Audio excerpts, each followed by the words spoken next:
الرجيم بسم الله الرحمن الرحيم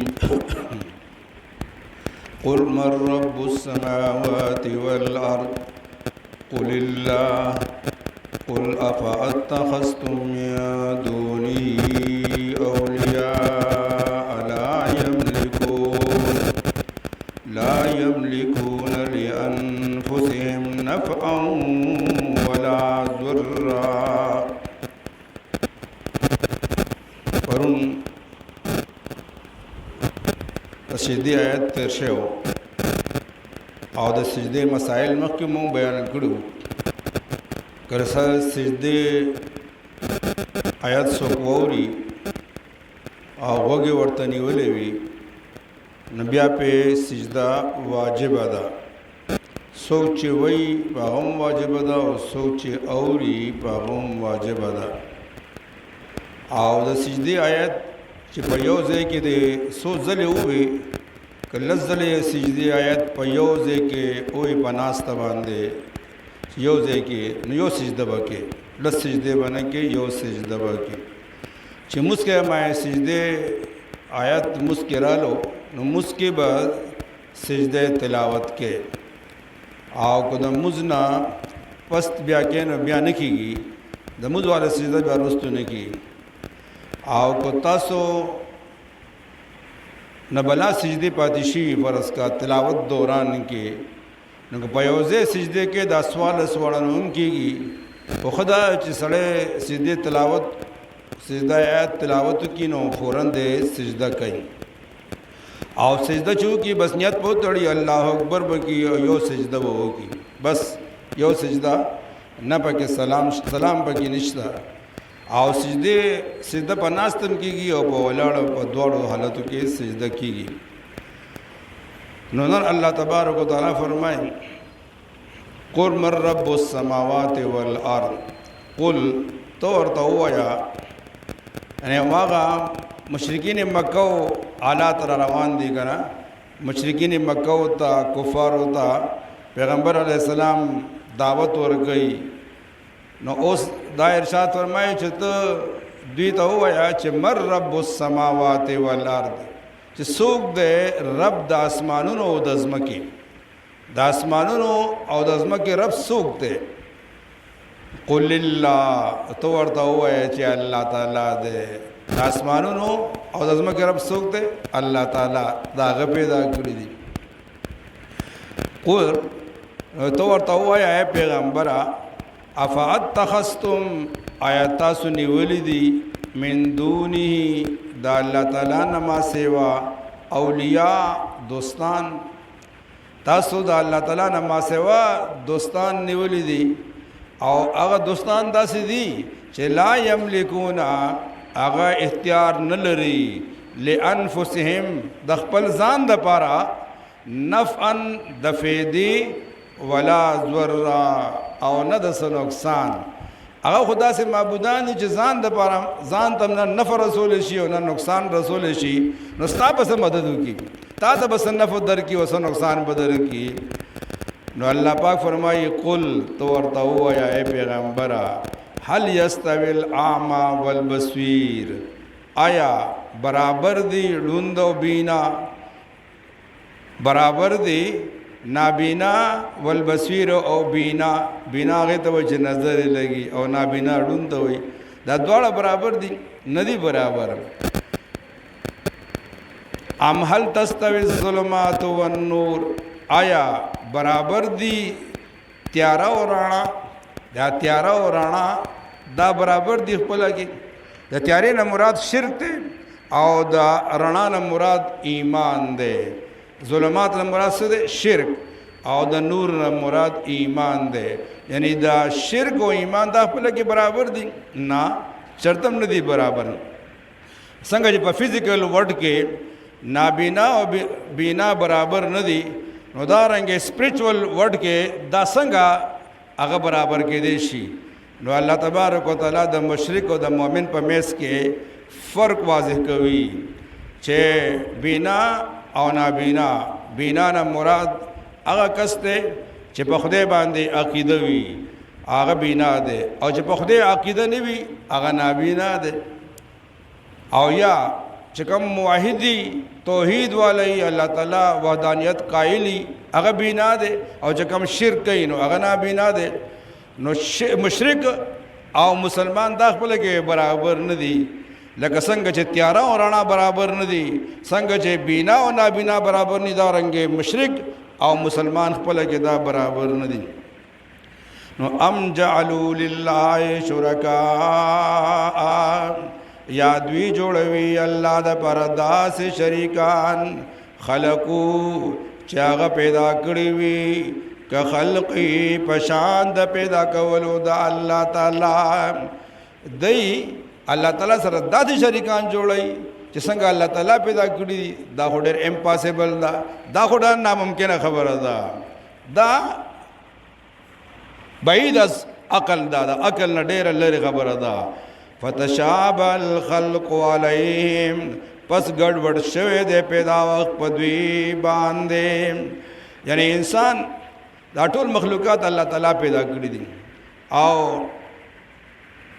ستاسو معبودان خپل ځان نه دی پیدا کړی هغه الله تعالی پیدا کړی دي د نفع او د نقصان هغه اختیار نه لري هغه خو کوم دی د یو مچ وزرم نشي پیدا کوله د مچ یا د ماشي وزرم نشي پیدا کوله نو تاسو څنګه یې نتم ساتي چې د عبادت زمونږه عبادت زمونږه مدد کوي اوسم داسې خلق شته اوسم هغه خلق شته چې شرک کوي د شرک بلا قسمونه دي پخوا به خلکو بوتان ساتلي او بوتانو ته به عبادت کولو سجدې به یې کولې هغې نه به یې مرادونه غوښتل بوتانو نه چې دا د باران بت دی دا د زامنو بت دی ما ته به زامن را کوي ما ته به اولاد را کوي دا د رزق بت دی ما ته به رزق را کوي نومونه یې ایښي باقاعده په اسمان سمیتموها نومونه یې ایښي او اوس هم خلکو نومونه یې ایښي دا د بادو بابا دی او کوم باباګان دي نور حاجی دا د دانو بابا دی دا د بادو بابا دی او دا د شوګر بابا دی دا د کینسر بابا دی بلا باباګان دي هر یو قسم باباګان دا شرک دی دا شرک دی نو دی هغه نه غواړي الله تعالی نه غواړي او خپل موحد انسان او بابا خپل موحد انسان نو دغه باباګانو نو قیامت پر الله پاک تپوس کوي چې تاسو د خلکو ته ویلو چې راشي او ماته سجدي وکړي او ما نه مرادونه وغواړي ما نه زامن وغواړي ایبو چې ته موږ د وحدانیت درس ورکړو دی ته موږ دا ویلو چې هر څه الله تعالی کوي الله تعالی نه بهر څه غواړي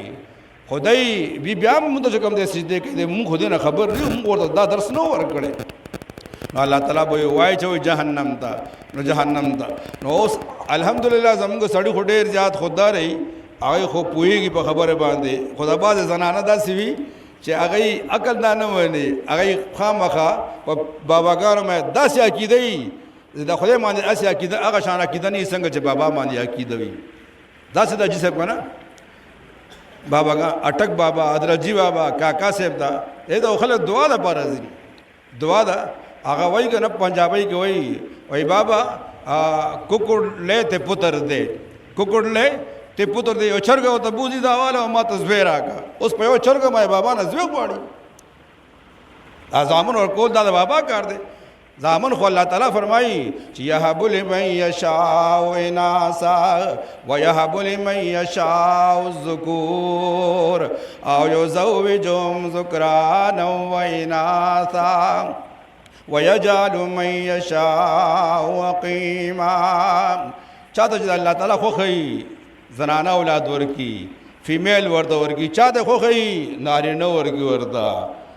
چاته خوښي یهب لمن یشاء اناسا ویهب لمن یشاء الذکور او یزوجهم ذکرانا واناس یا دواړه ورته ورکی او یا داسې ورکی دواړه ورته ورنکي بالکل شنډې کی دا خو د الله تعالی خوښه ده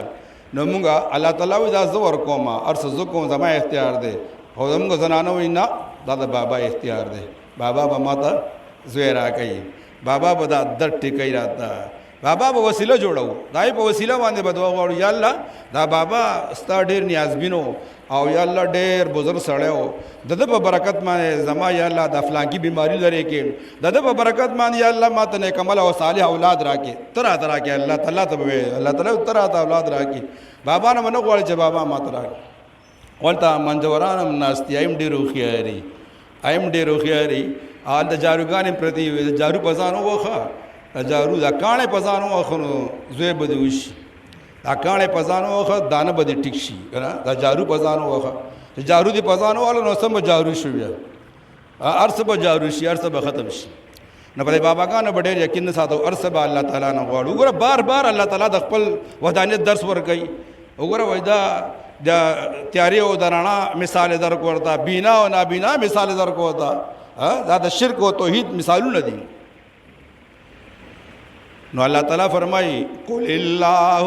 تو ورته ووایه الله خالق کل شیء، الله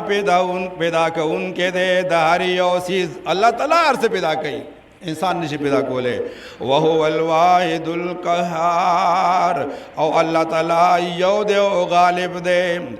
انزل من السماء ماء، الله تعالی مثال بیانوي د حق او د باطل، د شرک او د ایمان میس یو مثال بیانوي، ډېر ښایسته مثال دی. انزل من السماء ماء، الله تعالی نازلوي د اسمان نه اوبه، د اسمان نه اوبه نه د وریځو نه اوبه راځي، خو دلته مونږ د اسمان د طرف نه اوبه نازلوي، د اسمان د طرف نه اوبه راوروي، الله تعالی راوروي د اوبه د اسمان نه، یعنی د اسمان د طرف نه اوبه راوروي. فسالت بیا هغه رابهیږي، اودیتن بیا هغه راوبهیدلې، الله تعالی باران نازل کو نو هغه اوبه بیا روانې شوې، داسې یو سیلاب غوندې راغلو. اودیتن خوړونو ته، کندو ته، اوبه ټولې کندو ته راغلې، خوړونو ته راغلې، خوړ کې اوبه راځي که تاسو ګورئ چې باران وشي خوړ ته اوبه راځي. انزل من السماء ماء، الله تعالی راورول دی اسمان، راورول دی اسمان نوبه. فسالت اودیتون بیا غروبیدل خوړونو، بیا غروبیدل خوړونه بقدرها پخپل اندازه باندې. فاحتمل السیل زبد الرابیا، بیا اوچت کړو سیلاب زګ د پاسه راتلونکې. نو الله تعالی اوس مثال بیانوي، وایي چې کله باران وشي نو باران خوړ کې را روان شي، او چې خوړ کې باران روان شي اوبه خو پر لار نه پرېږدي که نه، نو که لاره کې سم وي هغه خشاک مشاک سکورونه مرونه او خوړ د پاس جوړ شي، هر څه په مخه کوي، هر څه ځان سره په مخ کې. لکه تاسو ګورئ نن سبا سیلاب راشي نو هر څه ځان سره په مخه کې، کورونه، بلډینګونه او ډېر لوی محلات هغه ځان سره په مخه کې. نو الله تعالی فرمایي مثال بیانوي، چې کله باران وشي نو هغه خوړ راشي، چې خوړ راشي نو هغې کې خشاک هم راځي، ګند او بلا هم پکې راشي. نو بیا هغه ګند بلا او خشاک هغه د اوبو د پاسه رواني، داسې اوبه نه ښکاري، هغه دغه ښکاري، ګند بلا ښکاري، هغه خزل ښکاري، هغه چتونه ښکاري، هغه لرګي ښکاري، هغه ګیا ښکاري، خو اوبه لاندې بره بره رواني. لکه یو زګ غوندې جوړ شوی، زګ تاسو کتلی وي زګ غوندې جوړ شي، داسې د اوبو یو زګ جوړ شي بره بره رواني. نو الله تعالی مثال بیانوي، وایي د اوبو مثال د حق دی او د باطل مثال د زګ دی. باطل مثال د زګ دی، اوبه اصل اوبه دي او زګ چې کوم دی دا عارضي دی. زګ څه دی؟ عارضي، یعنې که دا زګ ختم شي، که زګ ختم شي که نه نو دا اوبه په خپل ځای هغه شان باقي پاتې وي، اوبه نه ختمېږي، زګ بعد کې ختم شي، هغه زګ ودرېږي یو ځای کې بس جام شي، خو اوبه ته نه بیا هم لاندې روان وي، یو ځای کې اونخلي، هغه زګ یو ځای کې اونخلي، هغه لرګي مرګي اونخلي، خو اوبه لاندې باقي پاتې شي، اصل باقي پاتې شي. نو دغه د حق او د باطل مثال دی. نو کله ناکله الله تبارک وتعالی فرمایي چې د حق مثال پشان د اوبو دی او د باطل مثال پشان د زګ دی. که اوبه لرې شي نو زګ هم هغه هم سره ختمېږي، اوبه که لرې شي نو زګ هم بلکل ختمېږي. او نو چې سیلاب وي نو خامخا به چې کوم دی هغه باندې زګ پیدا کېږي. نو پته ولګي دا چې حق وي نو باطل به خامخا وي. پته ولګي دا چې حق وي نو باطل به خامخا وي. چې اوبه وي سیلاب راشي که نه نو بره به په باطل خامخا وي، زګونه به په خامخا راځي، زګونه به په خامخا راځي. چې حق وي نو باطل به وي. نو اوس پته ولګي دا چېرې دا خلک دا باطل ولې دومره زیات دی؟ تاسو ګورئ دا باطل ولې دومره زیات شو او خلک چې کوم دی بل خو روان دي، جماعت کې خلک کمی، بهر خلک سیوایي، دیندار خلک کم او نور خلک سیوا. نو دا سلسله الله تعالی روانه کړې ده چې حق او باطل دا جنگ براواني، دا براواني او دا به سمودې پوره وي. خو دوی معنا الله تبارک وتعالی دا فرمایي چې کلمه حق لاندې وي او باطل به بره وي. حق کلمه حق به لاندې وي او باطل کله ناکله بره شي. لکه پیغمبر علیه الصلاۃ والسلام هغه په حق باندې وکنه، باطل ډیر زیات و هغه وخت کې، باطل ډیر زیات و، خو باطل عارضی وي او حق چې کوم دی همیشه وي. نو باطل ختم شو او حق پاتې شو. باطل ختم شو، هغه زه ختم شو، مشرکین او کافران ختم شو د مکې معظمې نه، او حق پیغمبر علیه الصلاۃ والسلام په شکل کې هغه پاتې شو.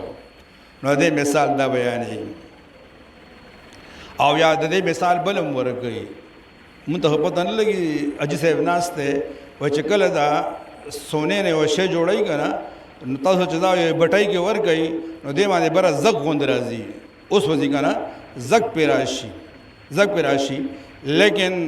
هغه زګ چې کوم دی بعض آخر کې ختم شي او اصل زر پاتې شي. هغې نه یو شی جوړ شي او قیمتي کالې ته نه جوړ شي، هغې نه قیمتي کالې. نو وایي که دا حق چې کوم دی که نه دی چې باقي پاتې شي دا ډېر قیمتي څیز دی، لکه د زر په شان قیمتي شی دی. او هغه زګ چې کوم دی هغه د باطل په شان دی، هغه ختم شو لاړو. نو ومما یوقدون او د هغه څه نه چې ګرموي دوی علیه په هغې باندې فی النار په اور کې ابتغاء حلیة د پاره د غوښتلو د کالی او متاع زبد مثلو یا د سامان زګ دی پشان زګ د اوبو، یعنی هغه شان زګ دی دمه چې بټۍ کې ورکې یا اور ته دا ونیسې نو هغې باندې یو قسم د بعض وخت کې بړبړکۍ غوندې راشي، زګ غوندې راشي. حاجي صاحب داسې ده که نه؟ حاجي صاحب بره پې بړبړکۍ راځي که نه تاسو چې هغې ته اور ته ونیسئ که نه ځئ نو هغه ختم شي بعد وخت کې، بس هغه بیا ختم شي اوس بیا وروستو صحیح زر پاتې شي او کالی ته نه جوړ شي، ګوتې جوړه شي یا بیل ته نه جوړ شي. نو الله تعالی دا فرمایي چې د حق مثال په شان د سرو زرو دی چې باقي پاتې شي اصل زر پاتې شي. ومما یوقدون او د هغه څه نه چې ګرموي دوی علیه په هغې باندې فی النار په اور کې ابتغاء حلیة د پاره د غوښتلو د کالی او متاع زبد مثلو یا د سامان زګ د پشان زګ د اوبو. نو کذالک یضرب الله الحق والباطل دغه شان بیانوي الله تعالی حق او باطل، الله تعالی حق او باطل داسې بیانوي، دا مثالونه. نو فاما الزبد لیکن کوم زګ چې دی فیذهب جفاء هغه لاړ شي او اوچ شي. نو که سیلاب راشي نو بعض وخت کې رستو بیا سموده پس هغه زګ ختم شي هغه اوچ شي. و اما ما ينفع الناس او هغه څه چې فایده ورکوي خلکو ته فیمکث فی الارض هغه پاتې شي په ځمکه کې، اوبه پاتې شي، اوبه خلکو ته فایده ورکوي، اوبه ځمکه کې هغه شان صحیح سالم پاتې شي او زګ ختم شي، حق پاتې شي او باطل ختم شي. کذالک یضرب الله الامثال هم دغه رنګ بیانوي الله تعالی مثالونه للذین استجابوا خلقو د پاره چې حکم ومنلو لربهم د خپل رب الحسنا بهتری دا یعنی ښه انجام دی، ښه بدله ده. کوم خلکو چې د الله تعالی حکم ومنلو د هغوی ته به الله تعالی ښه بدله ورکوي. والذین او خلق لم یستجیبوا له چا چې او حکمونه ومنلو د الله تعالی لو انما فی الارض کچرې اغوی اغس چې پزمکه کې دي جميعا ټول ومثله او پشان د دې ځمکې نور هم ماهو دا غسرا لفتدو به هغه په خپل بدله کې ورکول غواړي اولئک لهم سوء الحساب کوم د پاره چې بد حساب دی ومأواهم جهنم او زید دوی جهنم دی وبئس المهاد او جهنم ډیر بد ځای دی نو الله تعالی فرمایي کم خلکو چې د الله تعالی حکم منلو نو الله تعالی فرمایي چې داغه بدله ډیره زیاته خوي خان انجام به آخرت کې داغي او کم خلکو چې د الله تعالی حکم نه منلو نو الله تعالی فرمایي چې کوم خلک کافران شو حکم نه منو نافرمان شو الله تعالی فرمایي چې پزمکه کې دي سچ پزمکه کې دي او د دین علاوه کو نورم داسې دي سره سوي د ځمکې نه علاوه هغه ټول راجم کی او الله تعالی ته یو دای په بدله کې یو پیسې ورکول غواړي څه شی ورکول غواړي چې داواله دا ټول هر سوالي خو ما د جهنم نه بچ کین الله تعالی وای نه بچ کېدل نشته کار صدیرا کی الله تعالی وای ټول ازمکه د سرو درو شي او د دې پشان نور ازمکه پیدا شي هغه د خزانو نه ډک شي دا هر څه د الله تعالی ته ورګي یا الله دا والا په فدیه کې خو ما جګم د عذاب جهنم نخلاص کا الله تعالی وای نه اولئک لهم سوء الحساب دې د پاره ډېر بد حساب دی او ومأواهم جهنم او زید دوی جهنم دی هغه ډېر بد ځای دی الله تعالی دې موږ د جهنم نه ور نه وساتي